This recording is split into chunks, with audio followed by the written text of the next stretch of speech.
Hey there, here is the carving for mandibular first molar for the right side, and as you can see we have wax block here with marked midline on each surface, and also I have done labeling here, buccal, palatal, mesial and distal. Now for the crown length we have to take 7.5 mm and for the root 14.0 mm. And for the mesodistal diameter of the crown, we have to take 11.0 mm and its cervix 9.0 mm. Now we'll draw the line and we'll remove the extra part.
Now for the buccolingual diameter of the crown, we have to take 10.5 mm and at cervix 9.0 mm.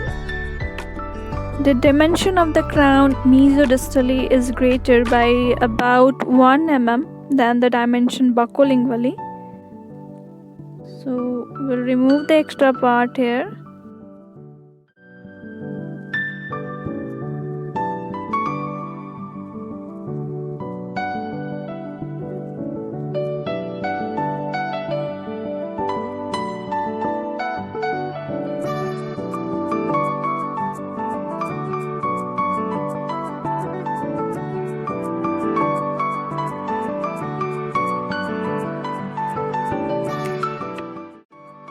Now for the molars, we have to remove the wax part from the occlusal third to get a diamond shape.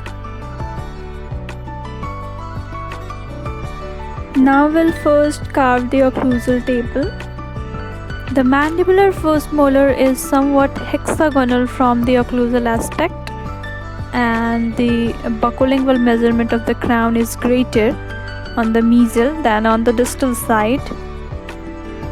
So there are 5 cusps we have to carve: the mesobuccal, distobuccal, distal, mesolingual and distolingual cusp. The mesobuccal cusp is slightly larger than either of the two lingual cusps, and which are almost equal to each other in size. Distobuccal cusp is smaller and the distal cusp is smallest of all.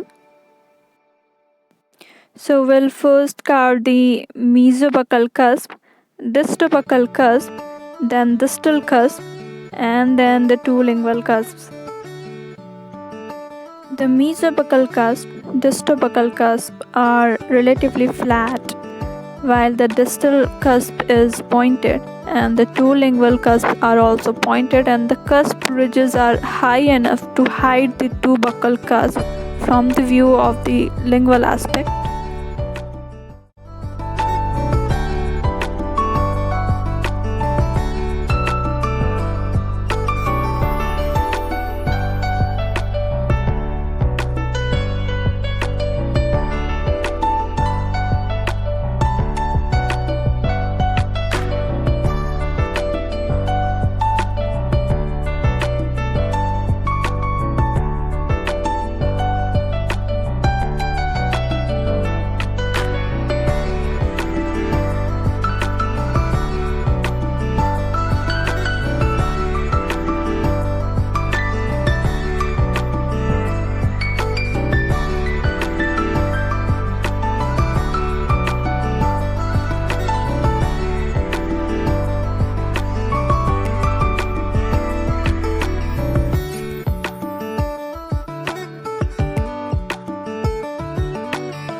Also, we have to carve the central developmental groove and the mesial triangular fossa and distal triangular fossa, which are present distal to the mesial marginal ridge and immediately mesial to the distal marginal ridge, respectively.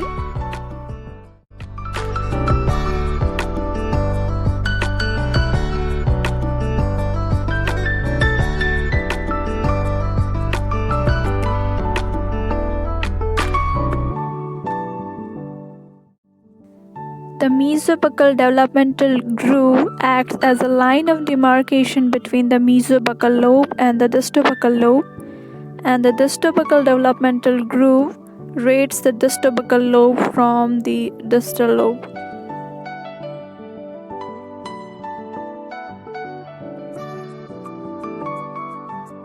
We'll also carve the mesobuccal developmental groove, the distobuccal developmental groove, and the lingual developmental groove, and also some supplemental grooves which are short and developmental pits which are also found.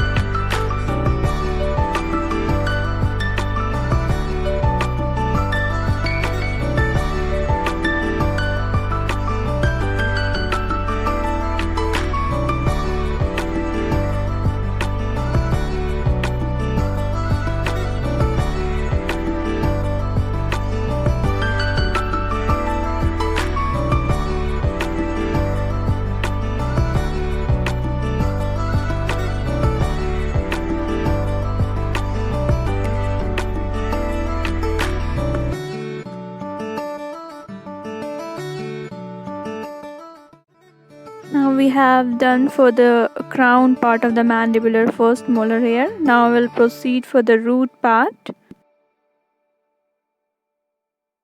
We'll mark the outline of the roots. The mesial root is broad and curved distally, with mesial and distal fluting that provides the anchorage of the two roots. And the distal root is rounder, broad at the cervical portion, and pointed in a distal direction.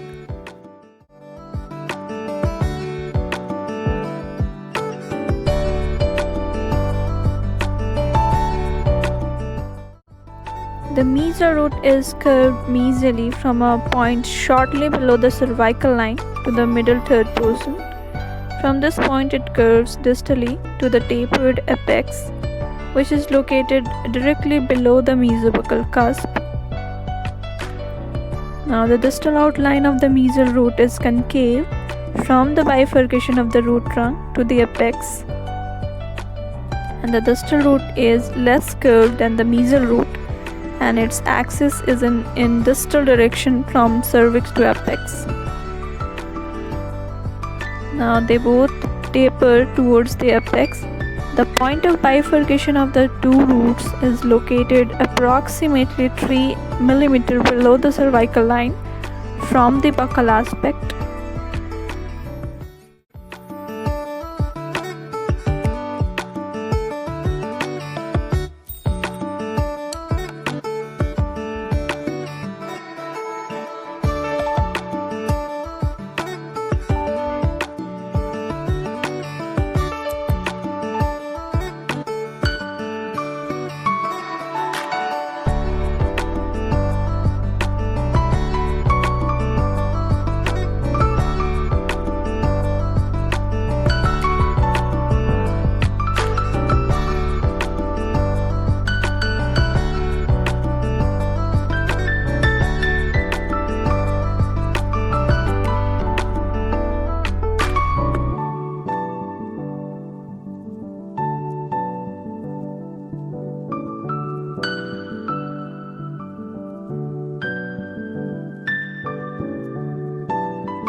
Now from the lingual aspect, the point of bifurcation lies 4 mm below the cervical line. The developmental depression is quite deep at this point. Now we'll carve this part to remove the wax from the bifurcation area to get the 2 roots. These roots are wider buccolingually.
From the distal aspect, it has developmental depression over the distal root.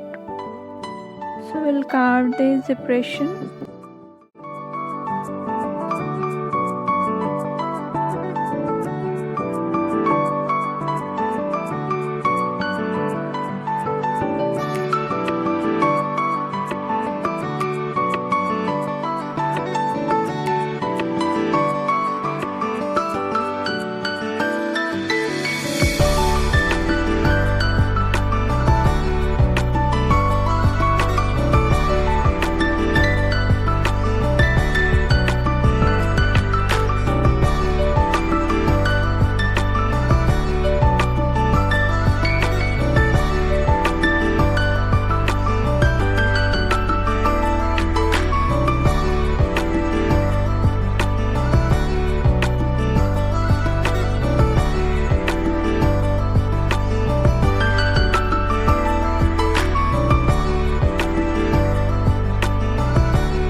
Now we'll mark the cervical outline, which is 1 mm below in mesial side and in distal is 0.0 mm.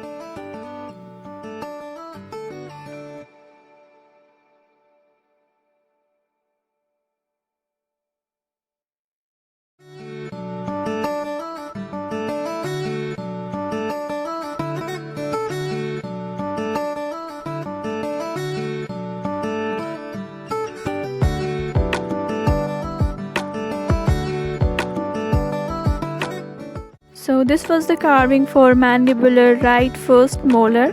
Hope you have liked this video, and please like, share and subscribe and press the bell icon for the latest notification on the video updates.